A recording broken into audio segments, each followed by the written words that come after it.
Hello there, friends. My name, it's Hades Manticore. I've been on the internet for quite some time now, almost my whole life at this point. You might know me from my crappy Let's Plays or the menagerie of podcasts I've been a part of with the IAS. All of those fun things, but you know, I've always wanted to take a crack at something. Internet video reviews. Yeah, you know, be another one of those guys on YouTube. Try to carve out my name amongst the greats of internet reviewers. You know, Spoonie, JonTron, Pro Jared. I enjoy entertaining folks a lot as well, and, well, I have a pretty wide variety of interests and topics I'd like to talk about. You know, video games, board games, tabletop games, anime, manga, cartoons, good horror movies, bad horror movies, so bad they're good movies, professional wrestling. You know, the normal stuff any internet reviewer would talk about. There's absolutely no shortage of video games that I'd love to shine a spotlight on, whether I should do that or not. So I got to thinking, what game would I want to highlight first? A well-known disaster? A more obscure title from my childhood? A personal favorite?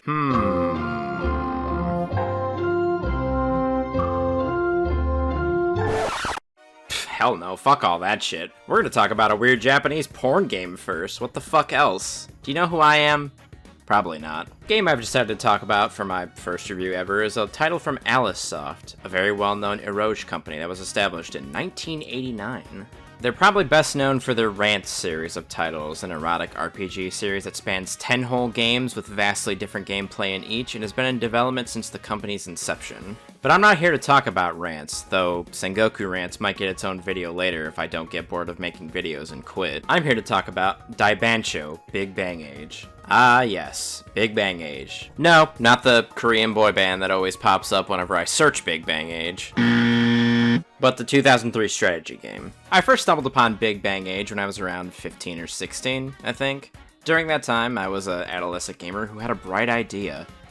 What if I combined video games and erotica? This, of course, led me down the rabbit hole of visual novels. Visual novels such as The Sagara Family, Monster Girl Quest, Banco 2 Carasso, Kana Little Sister, and dozens of others. Fun fact, I am only ashamed to have played 2 of these games. Can you guess which 2? Fortunately, I was saved from the realm of mediocre visual novels by a little title called Sengoku Rants, which subsequently led me to Daibancho Big Bang Age. Summing up Big Bang Age in one sentence is kinda difficult, but it's basically a giant erotic parody of every shonen fighting, manga, and anime all smashed into one, with many references or tropes that are incredibly common in the genre popping up all throughout the game. Big Bang Age is a game that entices you with its waifu selection and degenerate pornographic content, but hooks you in with its strategic gameplay, wild cast of characters, and incredibly high replayability factor, due to the sheer amount of characters to clear, romance options available, and strategies with which you can use to conquer all of Japan. The story of Big Bang Age is quite simple. In the year 2000X, a hellhole opened in Japan which twisted the island nation into this mess of a map that somehow now includes both Hawaii and Transylvania.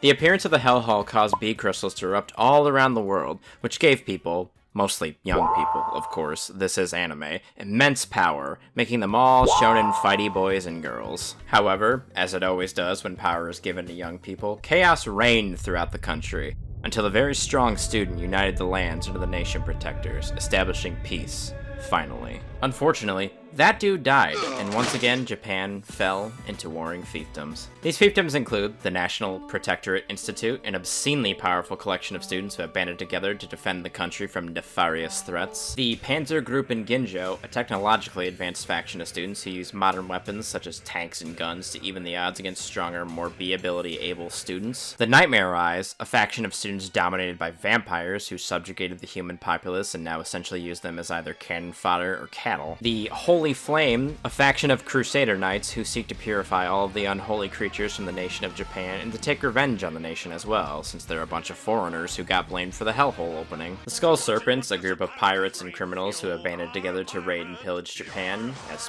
pirates do. And a bunch of independent nerds who have no impact ever. And finally, your upcoming faction. Enter player character, Sanmo Roga, a respectable young lad whose only goal in life is to unite all of Japan under his banner, under the nation of Wolffang, clearly named after the greatest Dragon Ball Z move.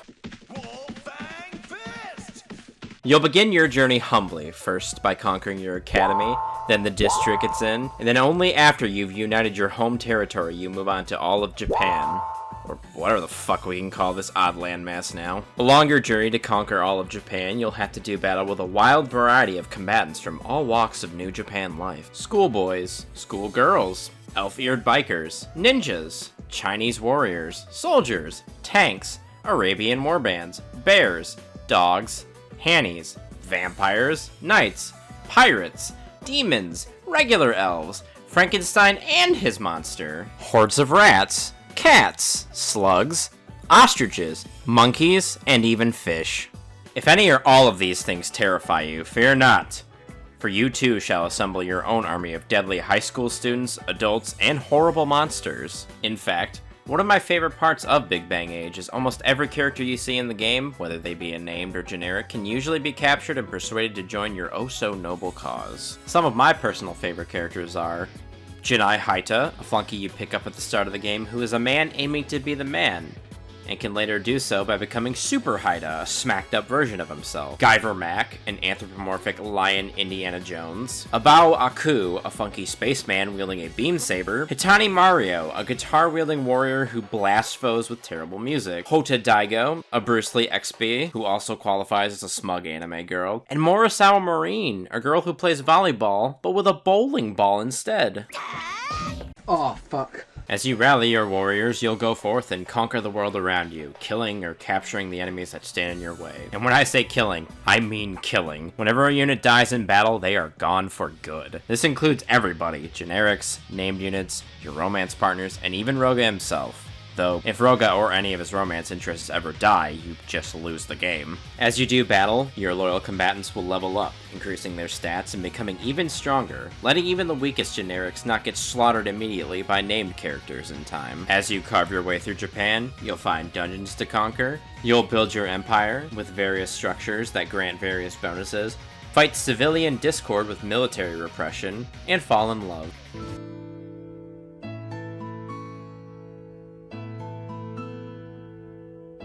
Speaking of love, if you had any questions about the waifus, our fearless leader has a total of 6, count 'em, 6 potential love interests. This list of fine ladies includes a wolf girl, a literal clone doll, a masochist ninja, a fucking nerd, a tsundere rich girl, and 5 to life. Each of these ladies has their own diverse set of CGs, endings, and bonuses for injecting your baby batter into. If you were curious, Kunagi and Senna both restore your health. Sine and Kain both give you money because you're just that damn good. Takabane restores your stamina, though not really sure how. Usually you'd get the opposite effect. Maybe she gives you a Red Bull after or something, I don't know. And Xian restores the loyalty of all your soldiers. How? I have no idea. Anime. Roga also has amorous encounters with other women in his party, but all of these can be considered side hoes only. And if you're worried about playing a hero with dubious moral caliber, fear not, for Roga only makes sweet consensual love to all of his women. If you're here for porn only, worry not, because all of your fetishes will be sated. Pornographic content aside, Big Bang Age is a fun, engaging strategy game that almost anybody over the age of 18 can enjoy. But it can seem like a very daunting game at a glance. There's a ton of subtleties a first-time player will definitely not know. In fact, my first time playing Big Bang Age pretty much ended up like this. I feel I was denied critical, need-to-know information. There are decisions you will make that will cut off certain characters from use in a given playthrough. So, being a very helpful, pragmatic gentleman, here are my fat pro tips for any first-time player of Big Bang Age. Fat pro tips. Before I go handing out the fat pro gamer tips, just know that if anything goes wrong in your campaign, you can always just reload and try again. Kill someone you want to capture? Just reload. Have a critical character in your army die or leave? Just reload and try once more. You are a time wizard. The thing you'll want to understand first are the stats of your characters. Now, they're pretty much all self-explanatory. Health, loyalty, experience, range, evasion, hit, and stamina are all pretty easy to comprehend. Law is how much order a given character brings to a region, preventing rebellions and uprisings of rats. Income is how much money they can squeeze out of a region via taxation, and pay is how much upkeep is required to keep them in your army. There's also a hidden stat called counter, which dictates whether or not a lower range character will continue on with their assaults when hit by a ranged or mid-ranged attack. It's a hidden stat, so try not to worry about it too much.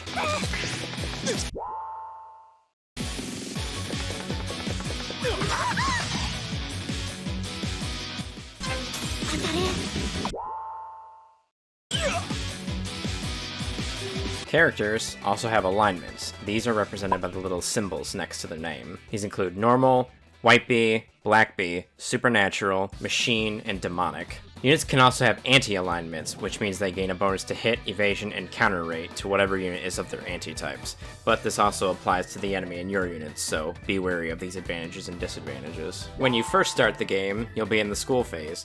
Unbeknownst to you, you'll be presented with certain events that will determine which characters will join your crusade and which will not. My advice on these picks? Pick the Nakanishi sisters over Erika and her gang.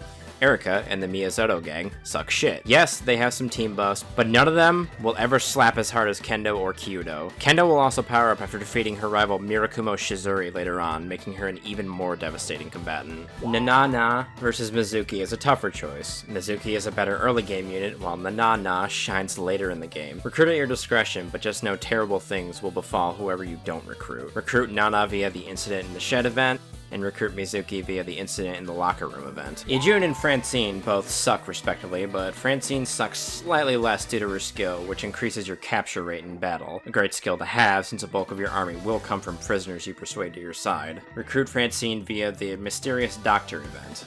Yamamoto Birai beats the shit out of Tsukiyomi Kanako in every single way.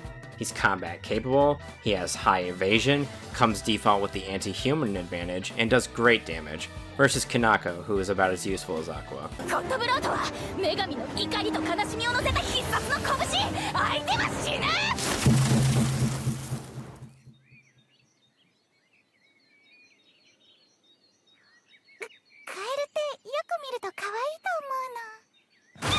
Grab him by defeating him in the clubs area. Also in the school phase, be sure to do every find an ally event you can. This will rally a ton of simple generics to your side. All are cheap and have decent non-combat stats, though they can be leveled to hold a line if need be. After crushing Akito of the Darkness, you'll move on to the district phase. This is where money will start being a factor, so be sure to station people to maximize the amount of money you get each turn. The amount of money a region can make is represented by this small number here. Please also note that by suppressing buildings in a region, you raise the amount of money a region can make. This is also when capturing people will become the main way to rally soldiers. To capture units, simply reduce their HP as low as possible in battle without killing them, with 1 HP being 100% capture rate. Make good use of Hibiki Sane's gentle poke ability to reduce your wanted opponents to 1 HP, and, if you recruited Francine, as I advised, you can boost your capture rate to 100% on units with up to 3 HP. Captured units will be tossed into your jail, where they can be spoken to in the prisoner phase. Most generics simply require a couple talks to join your side. A lot of named characters are similar, but there are certain named characters that require other things to occur beforehand. You'll 100% want to focus on capturing Hoda Daigo and Hitani Mario. Other named characters in this chapter are a bit better than a generic unit, but you won't miss out on much if you opt not to recruit Kakurai Jun, Nikaido Mitsuhiro, or Ryuji Sakamura. Which academy you opt to destroy will also lock you off of one of 2 of your romance options. If you opt to destroy Sensoji, you'll be locked into having Senna as a potential love interest, whereas if you annihilate the Biker Academy, you'll be locked into having Kunagi as a potential love interest. Regardless of which one you choose, just know that the other will die. My advice? Destroy the Biker Academy. Senna sucks dick compared to Kunagi. Kunagi is a cute wolf girl who will effortlessly dodge almost every attack thrown at her and maul the life out of every enemy you put in front of her. Senna, for as good a fighter as she can be, eats every fucking projectile thrown at her, and while she can regenerate, you know what's better than health regen? Not getting fucking hit at all! This route will also give you access to Irigawa Ren over Kangamaru's Sanzo. Ren's a very powerful striker. Sanzo's a good tank, but Ren becomes an incredibly powerful striker later on in the game. Just make sure that if you grab Ren, you don't recruit Senpuji Kyoko via the Kyoko Appears event. If you opt to recruit Kyoko, she will kill Ren while he's in jail. Or recruit her. Kyoko's a pretty good long-distance fighter, and is a thick MILF. If you opt to grab Ren regardless instead of her, also be sure to never station Itagawa Ren in Abashiri, or Kyoko will kill him there. Hell hath no fury, am I right, guys? After you stomp out the loser schools of your district, you'll move on to the bulk of the game. the national phase. Make sure to suppress every part of a region for fat stacks and to help pay off the student loan debt your asshole brother accumulated for you in the previous chapter. So, be sure to once again maximize the profits from every region. To do that, you'll need a shit ton of generics as well as your named characters. Generic-wise, you can never go wrong recruiting from Seijo in your home territory. Their pay is low, and their city stats are decent. Combat stats leave a lot to be desired, but you'll mainly be using generics to populate safe cities that you've held for multiple turns. Outside of Seijo, the Snow Archer girls from Hokkaido have solid income and law stats and aren't overly expensive to maintain either. You can also capture them when you're at war with the Nightmare Eyes, or recruit them after you've suppressed Yezo. Ninja are sweet ninja, so, you know. Do I need to say anything else? Kansai Archer girls are also great for their city stats. These can be captured during the war with the Nation Protectors, or can be recruited from Osaka after you've suppressed the region. To briefly discuss the other side of the coin, Big Bang Age features a staggering amount of named characters. Men, women, and monsters who are unique, have stars to clear that boost their stats, and oftentimes come with a unique passive skill or active attack. You won't be able to recruit all of these incredibly powerful characters in one single playthrough, unfortunately, but these different folks give the game additional replay value. Now, going through all of them would be a monumental task, so I'll just highlight a few really good picks that can be grabbed in any playthrough. Amon Saito, recruited via the Gyro Fighter Boy event in Yokohama, confers a plus 10 evasion bonus to all of his allies in battle. And Toma Kanata, recruitable after taking Shinjuku, killing or capturing Minamazuka Yoki, and activating the Visit Rice Cracker Store event 3 times. Toma Kanata confers a plus 10 bonus to experience to all units that accompany him in battle, the only character to do that if I'm not mistaken. When it comes to expansion, you'll want to play fast and aggressive, so take Yokohama, Dream Island, Hawaii, and Shinjuku as quickly as possible. Leave Nagata alone for now, however. Before beginning anything major, be sure to activate the Hani Engineering event as soon as possible, turn 1 preferably so you can begin building structures. After you've suppressed Yokohama, immediately activate the Curry Wolf event, so you have access to building Curry Wolf structures in all of your settlements. Every restaurant constructed adds 50 BP to your total income. This income will increase with every curry research event you complete as well. Throw as many of these up as you like to help stave off bankruptcy. After procuring, suppressing, and occupying all of these independent city-states, immediately attack the PGG. By this point, you'll have probably gotten the "watch out for PGG" message that comes before they attack you, so hit them first, obviously. After you've successfully crushed the PGG, expand north into Niigata and Mu. You'll be in striking distance of the Nightmare Eyes, also known as your next opponents. Crush them with the righteous fury of the Holy Crusaders of old. Or current, I guess, in this game's case. The only thing to really be weary about when facing the Nightmare Eyes is that they'll occasionally send an attack squad of bats to Akihabara, so be prepared to deal with that. After annihilating the Nightmare Eyes, you'll then direct your wrath to the NPI. And subsequently the Kyushu powers. Whatever Kyushu power you fight next, just be wary that they will bust out an obnoxiously powerful super weapon that will conquer every territory leading to your capital. Don't worry, this is supposed to happen. It's horseshit, but it's supposed to happen. Something big you'll most likely run into a problem with is character loyalty. The cops will come for me soon enough after giving you this advice, but Big Bang Age is the only time I will ever recommend looting the lolly. I feel weird saying that. As I mentioned earlier, if you opt to romance Scion during the heroine phase, the loyalty of every unit in your army will increase via the power of anime or something, I don't fucking know. But if you'd like a method other than fucking a very underage looking girl to slow loyalty loss, just do the following. Crush the Nightmare Eyes, suppress Lake Akan in Transylvania, and then trigger the Pulsing Algae event on a phase where the moon is full. Yeah, there's moon phases in this game, don't worry, it doesn't matter too much. This will give you the pink algae item, which slows loyalty loss to all warriors. How? Once again, I don't know. Anime shit. Loyalty is also restored by simply talking to your units as well as paying them off after talking to them. You can also slow loyalty loss or stop it completely by increasing their stats with you as a friend. With the general tips out of the way, I have to admit now that while I enjoy playing Big Bang Age thoroughly, I definitely have some gripes with the game. Some of this art is very strange looking.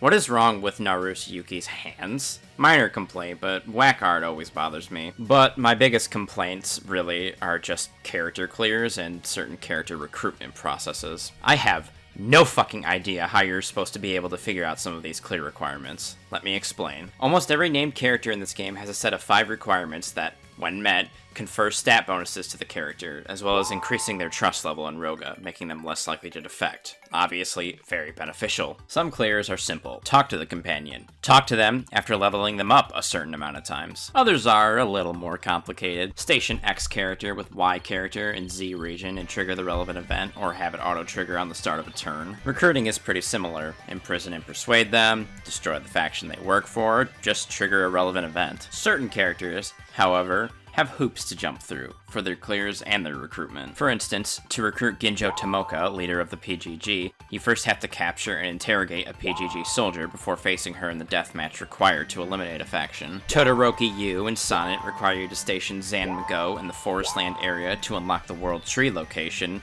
and subsequently require you to suppress that location before triggering the Search for Elves event twice for them to finally join you. Great Emperor Mu, yes, there's a character named Great Emperor Mu in this game, requires you to suppress the Mu area without killing any of the cow people there. After that, you'll need to collect 3 separate items from 3 separate events. You'll need the Fire Crystal, an item you obtain by stationing Jinai Haita and Kumamoto, having him go missing, and triggering the relevant event to find him. The Black Onyx, an item required from the 20th floor of the Hirosaka Underworld dungeon in Shinoname. And lastly, the Moonstone, an item required from a star event for the character Tanizawa Nina. After acquiring these 3 items, you can finally trigger the event The Great Emperor Awakes in Mu. Those sound bad? Well, those are kind of peanuts compared to the character with the most convoluted recruitment requirement. That dubious distinction, my friends, goes to a little character called Van Dane. Now, Van Dane is a sweet fucking mecha with chain guns, so I mean, do you really need another reason to recruit him? Doing that though, well, that's a little bit complicated. First, you'll have to capture the Forestland area and then suppress the giant magnet location within. Then, destroy the PGG. Following this, you have to trigger the Master of the Forestland event to meet him. Van Dane is stuck to the giant magnet and can't free himself because 3 hooligans stole his arms and one of his legs. After you meet Van Dane, you'll have to capture 3 specific generics and interrogate them. These 3 generics are a Chinese fighter from Zangoku, a Kansai archer girl, and a Hokkaido snow archer girl. After this, you can finally free Van Dane from his magnet prison, and he will gleefully join your cause. But, not to be utterly uncomplicated after being recruited, Van Dane's 5th star clear is also something that's a bit strange. To unlock his 5th star clear, you have to have Van Dane kill a PGG soldier. That's kind of a hard thing to do, since by the time you've recruited Van Dane, the PGG has been long since dead. Fortunately though, if you head on over to the Umeda Undercity dungeon, you can find a PGG soldier to dispatch, but barring some kind of manual or guide, I have no fucking idea how you're supposed to be able to figure any of this crap out. In spite of my complaints though, Big Bang Age is a very fun, engaging strategy game with a shit ton of replayability. I give it 4 wolf waifus out of 5. If any of the things I've described to you seem far too daunting, I've included a link to the Big Bang Age wiki in the description. If you're interested in playing Big Bang Age after watching this review, you're gonna need 2 things: a copy of the game with its English patch, and a locale emulator. I've included a link to a locale emulator in the description, the same one I use, so I can vouch for it being good. I've also carelessly left a link in the description below of my copy of BBA. Isn't that illegal, you say? I have no idea, but it's not like this game is easy to acquire anyway. Thank you so very much for watching my first ever attempt at an internet review video. I know I definitely have a long way to go before I can consider any of my content good, but thanks for being here regardless. I'm Hades Manticore. I'll see y'all in the next video. Goodbye.